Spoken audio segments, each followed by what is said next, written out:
ఏడ్చి ఏడ్చి ఎక్కెక్కిబడి ఏడ్చి ప్రార్థన చేస్తాడు. దేవుడికి స్తోత్రం చెప్తాం.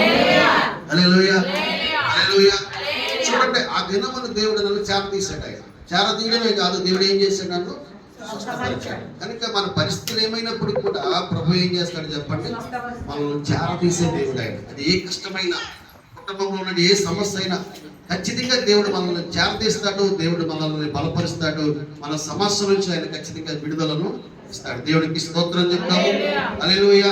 మన జీవితంలో ఆశ్చర్యమైన కార్యాలు చేయడానికి ఆయన ఇష్టపడుతున్న దేవుడు. అందుకనే యిర్మీయా గ్రంథకర్త ఏమని అంటున్నాడు అంటే, నా సన్నిధికి వచ్చినట్లుగా నేను వారిని చేరదీసేదను. ఇది యెహోవా వాక్కు. హల్లెలూయా. ఆయన సన్నిధికి వచ్చినట్లుగా దేవుడు చేరదీస్తాడు. కష్టాల్లో నన్ను ఎవరు పట్టించుకోవట్లేదు, ఇబ్బందులు నన్ను ఎవరు పట్టించుకోవట్లేదు, లేక నా భార్య పట్టించుకోవట్లేదు, భర్త పట్టించుకోవట్లేదు, నా పిల్లలు పట్టించుకోవట్లేదు అనుకుంటున్నారేమో కానీ మనందరినీ పట్టించుకోవడానికి, మనం సేరదీయడానికి, మన సమస్య నుంచి విడిపించడానికి యేసుక్రీస్తు ప్రభువారు సిద్ధంగా ఉన్న దేవుడు ఆయన. దేవుడికి స్తోత్రం చెప్తారు. మన పరిస్థితులు ఏమైనప్పుడు కూడా దేవుడు సహాయం చేస్తాడు. చూడండి, ఆ జలధర రోగంతో బాధపడుతున్న వ్యక్తి తన జీవితంలో ఆ బాధ నుంచి దేవుడు విడుదల చేశాడు. చూడండి, ఆయన ఏం చేశాడంటే వారిని చేరదీసి స్వస్థపరిచి ఏం చేశాడంటే పంపివేశాడు. హల్లెలూయా. ఆయన చేరదీశాడు, స్వస్థపరిచాడు. అక్కడి నుంచి ఏం చేశాడు అంటే పంపివేశాడు. దేవుడికి స్తోత్రం చెప్తాం.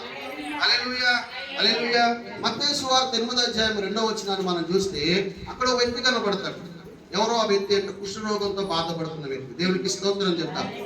ఆ వ్యక్తి ఎంత బాధపడుతున్నాడంటే తన ఇంట్లో వాళ్ళు కానీ, తన సమీపస్తులు కానీ ఎవరు ఇష్టపడట్లేదు, ఎవరు చేరదీయట్లేదు. దేవునికి స్తోత్రం చెప్తాం. ఎవరు దగ్గరికి కూడా రానివ్వట్లేదు. అటువంటిప్పుడు యేసుక్రీస్తు ప్రభు వారి కొండ మీద అక్కడ వాక్యం చెప్తున్నప్పుడు ఆ వ్యక్తి కిందకు వచ్చాడు. దేవునికి స్తోత్రం చెప్తాం. చూడండి, 2వ వచనం కానీ చదివితే, ఇదిగో కుష్ఠరోగం వచ్చి ఆయనకు మ్రొక్కి, ప్రభువా నీకు ఇష్టమైతే నన్ను శుద్ధినిగా చేయగలవని. హల్లెలూయా. ఏమంటున్నాడు? కుష్ఠరోగి వచ్చాడు, ప్రభు దగ్గర మొక్కాడు, అయ్యా నీకు ఇష్టమైతే నన్ను శుద్ధినిగా చేయగలవు. దేవుడికి స్తోత్రం చెప్తాం. ఏమన్నాడు చెప్పండి? నీకు ఇష్టమైతే. హల్లెలూయా. ఎందుకు ఆ మాట ఉపయోగిస్తున్నట్టు? ఎవరు ఇష్టపడట్లే. ఒక్కోసారి మన పరిస్థితులను బట్టి ఎవరు ఇష్టపడకపోయినా, లేకపోతే మనల్ని ఎవరు అంగీకరించకపోయినా, ఎవరో చేరదీయకపోయినా యేసుక్రీస్తు వారు చేరదీయడానికి ఆయన ఇష్టపడుతున్న దేవుడు ఆయన. తనకు కలిగిన వ్యాధి కుష్ఠరోగము, ఆ వ్యక్తిని ఎవరు చేరదీస్తారో వారి జీవితంలో అదే కుష్ఠరోగం వస్తుంది. దేవుడికి స్తోత్రం చెప్తాం. కారణం ఏంటంటే ఆ దినాల్లో కుష్ఠరోగం భయంకర అడ్డువ్యాధి. గాలి చూస్తే కుష్ఠరోగం వచ్చేది. కనుక ఇంట్లో వారు కానీ, ఇందులో వారు కానీ ఏం చేయట్లేదంటే ఆ వ్యక్తిని చేరదీయట్లేదు, దగ్గరికి రానివ్వట్లేదు. అందుకే ఎవరు ఇష్టపడట్లేదంట. కానీ ఇప్పుడు అక్కడ అంటున్నాడు, అయ్యా నీకు ఇష్టమైతే నన్ను శుద్ధినిగా చేయగలవు. హల్లెలూయా హల్లెలూయా. యేసుక్రీస్తు ప్రభు వారు ఏం చెప్తున్నారు అక్కడ? అందుకే ఆయన చేయి చాపి వాడిని ముట్టి, నాకు ఇష్టమే నువ్వు శుద్ధిని కమ్మని చెప్పగా తక్షణమే వాడి కుష్ఠరోగం శుద్ధి అయిపోయింది. దేవుడికి స్తోత్రం. ఏం చేయండి చెప్పండి? చేయి చాపాడంటే ఆయన ముట్టుకున్నాడు, ఆయన అద్దుకున్నాడు. హల్లెలూయా. ఇదిగో నేనున్నాను, నువ్వు భయపడగాని అక్కడ ధైర్యం చెప్పాడు. ఆయన ఒక మాట చెప్పగానే, చేతి స్పర్శ తగలగానే వెంటనే ఆ వ్యక్తిలో ఉన్న కుష్ఠరోగం పోయింది. దేవునికి స్తోత్రం. ఎవరూ సేరదీయలేదు, ఎవరూ పట్టించుకోలేదు, ఏ విధంగా సహాయం చేయలేదు. కనపడితే రాళ్లతో కొడుతున్నారు, భయంకరంగా హింసిస్తున్నారు. కానీ ఆ వ్యక్తిని యేసుక్రీస్తు ప్రభువారు ఇష్టపడి చారదీసి, ఇదిగో నువ్వు శుద్ధుడు కమ్మని ఒక మాట చెప్పాడు. వెంటనే అతనిలో ఉన్న కుష్ఠరోగం పోయింది, శుద్ధుడైపోయాడు. దేవుడికి స్తోత్రం చెప్తాం. హల్లెలూయా. ఒకవేళ మన పరిస్థితులను బట్టి ఎవరు చారదీయట్లేదేమో, లేదా మన పరిస్థితులను బట్టి మనకు ఎవరు సహకరించట్లేదేమో, అయ్యో నాకున్న కష్టాలు నన్ను ఎవరు పట్టించుకోవట్లేదు, నాకు ఎవరు సహాయం చేసేవారు లేరు అనుకుంటున్నారేమో. కానీ దేవుడు అంటున్నాడు, ఇదిగో నేను ఉన్నానని ఆయన చెప్తున్నాడు. దేవుడికి స్తోత్రం చెప్తాను. హల్లెలూయా. ఆయన మనతో, మన పక్షముగా ఉన్న దేవుడు. ఆయన మనం చేరదీసి, మనల్ని వాదార్చి, మనల్ని చూడండి బలపరచడానికి, మన సమస్య నుంచి విడిపించడానికి ఆయన ఇష్టపడుతున్న దేవుడు. దేవుడికి స్తోత్రం చెప్తాము. హల్లెలూయా. మన పరిస్థితులు ఏమైనప్పుడు కూడా ఖచ్చితంగా దేవుడు మనల్ని ఏం చేస్తాడు చెప్పండి? చేరదీస్తాడు. హల్లెలూయా. అది ఏ పరిస్థితి అయినా, ఏ కష్టమైనా ఖచ్చితంగా దేవుడు ఏం చేస్తాడంటే చేరదీసి మనల్ని ఆయన నడిపిస్తాడు. దేవుడికి స్తోత్రం చెప్తాం. హల్లెలూయా. కనుక మనం యేసుక్రీస్తు వారి వైపు మనం చూడాలి. ఎవరి వైపు చూడాలి చెప్పండి? దేవుడి వైపు మనం చూడగలిగితే, ఆయన వైపు మన చేతులు చాపగలిగితే మన చేతులను పట్టుకుని ఆయన ఒక మంచి స్థలంలో ఆయన మనల్ని నిలబెడతాడు. దేవుడికి స్తోత్రం చెప్తాం. ఒక ఉన్నతమైన ఆశీర్వాదాన్ని దేవుడు మనకి అనుగ్రహిస్తాడు. ఆ వ్యాధితో బాధపడుతున్న వ్యక్తి తన జీవితంలో నా పరిస్థితి ఇంతే అనుకునవచ్చు, కానీ యేసుప్రభు వారి మాట వినగానే ఆ వ్యక్తిలో ఒక రకమైన విశ్వాసం వచ్చింది. ఇదిగో ప్రభు ఒక మాట చెప్తే ఆయన నన్ను ముట్టుకుంటే బాగుపడతానని విశ్వసించాడు. దేవుడు ఏం చేశాడు చెప్పండి? ఒక అద్భుతమైన కార్యం దేవుడు జరిగించాడు. హల్లెలూయా, హల్లెలూయా. చూడండి, ఆ కుష్ఠరోగంతో ఉన్న వ్యక్తి ఆ కొండల నుంచి కింద దిగి వస్తున్నప్పుడు అంటే అందరూ పారిపోయారట. హల్లెలూయా, హల్లెలూయా. అందరూ పారిపోయారు, ఎవరు ఇష్టపడట్లే. కానీ యేసు ప్రభు వారు మాత్రం నిలిచి అన్నాడు, ఇదిగో నాకు ఇష్టమే, నువ్వు శుద్ధుడైనావు. హల్లెలూయా, హల్లెలూయా.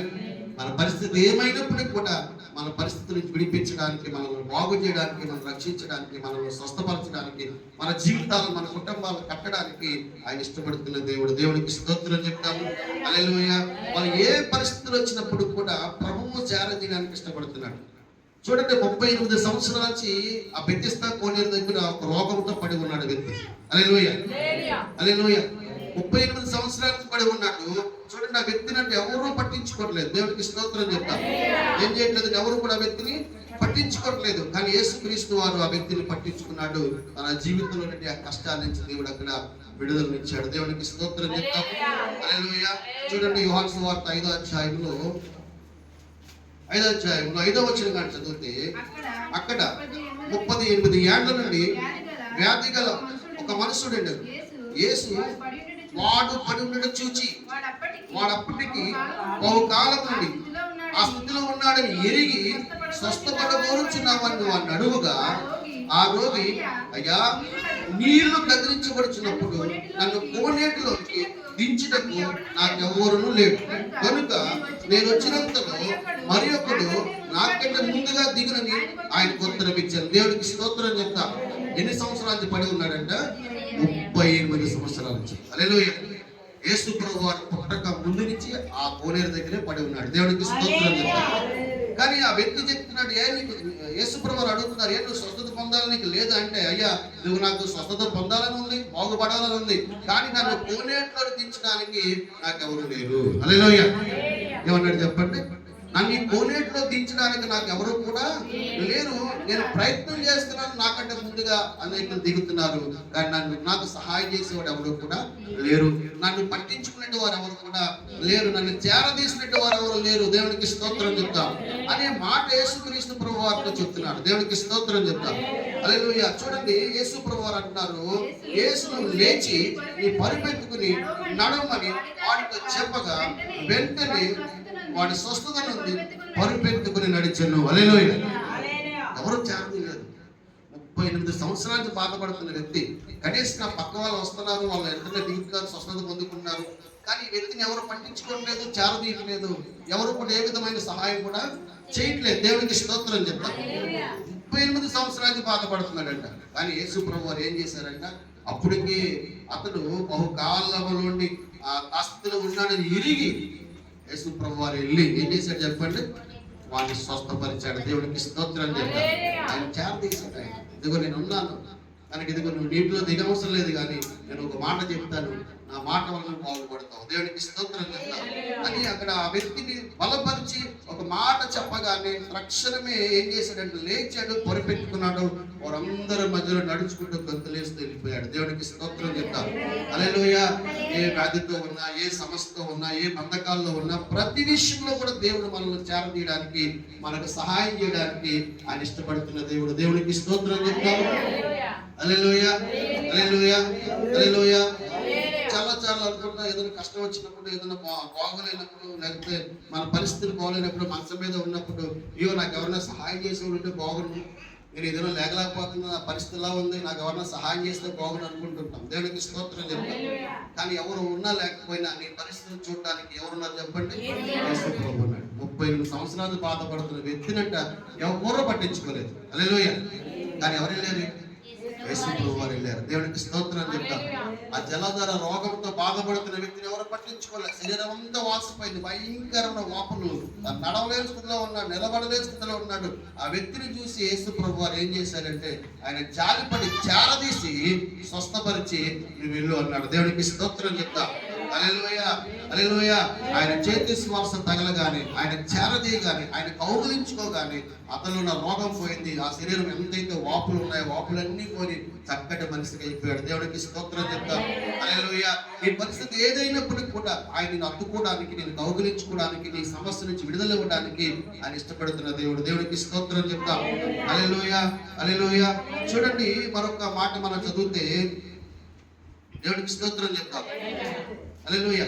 ఆ పరిస్థితి నుంచి దేవుడు ఏం చేశాడు? అక్కడ విడుదల చేశాడు, అక్కడ స్వస్థపరిచినట్టుగా మనం చూస్తాం. అలాగే చూడండి, యోహాను సువార్త 8వ అధ్యాయంలో 7వ వచనాన్ని మనం చదివితే, వారు ఆయనను పట్టు వదలక అడుగుచుండగా తల ఎత్తి చూచి, మీలో పాపము లేని వారు మొట్టమొదట ఆ మీద రాయి వేయవలనని వారితో చెప్పారు. మరలా వంగి నేల మీద రాయిచున్నది. వారు ఆ మాట విని పెద్దవారు మొదలుకొని చిన్నవారు వరకు ఒక్కడి వెంట బయటికి వెళ్ళి యేసు ఒక్కడే మిగిలి ఆ స్త్రీ మధ్య నిలవబడి ఉన్నది. యేసు తల ఎత్తి చూచి, అమ్మా, వారు ఎక్కడ ఉన్నారు?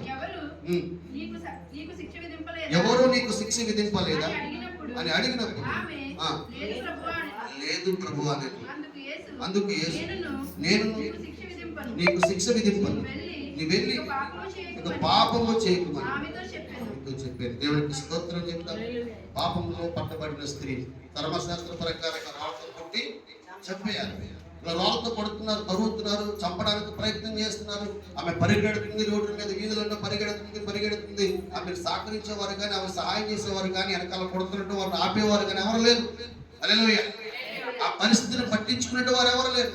యేసు ప్రభు వారు ఆ మార్గంలో వస్తున్నప్పుడు ఆమె యేసు ప్రభు వారి యొక్క పాదాల దగ్గర పడిపోయింది. దేవుడికి స్తోత్రం చెప్తాం. హల్లెలూయా, హల్లెలూయా. యేసు ప్రభు వారు పట్టించుకుని ఆయన నిలబడ్డాడు.